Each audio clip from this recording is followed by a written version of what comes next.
Aldeno-Garibaldina. La capolista va sul campo dell'Aldeno per cercare di rafforzare la propria leadership. Attenzione però ai locali, che necessitano di punti in chiave salvezza.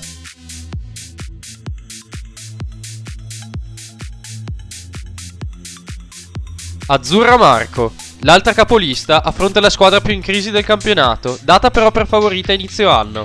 Ecco perché questa partita potrebbe riservare delle sorprese.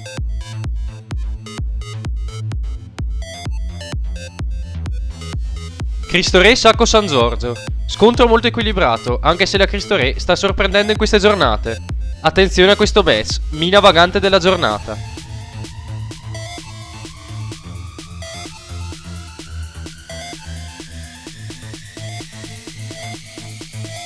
Dolasiana Spormaggiore. Le due squadre non vivono un buon momento, entrambe sono a caccia della prima vittoria.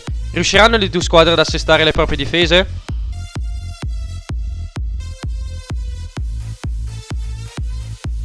Montebaldo TNT Montepeller.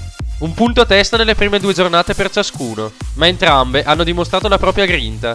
Chi otterrà la prima vittoria?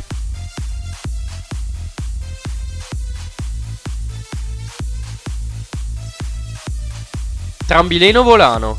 Il Volano ha iniziato bene, per questo vuole ottenere punti pesanti sul campo di chi ha ottenuto un solo punto finora. Il match però è apertissimo.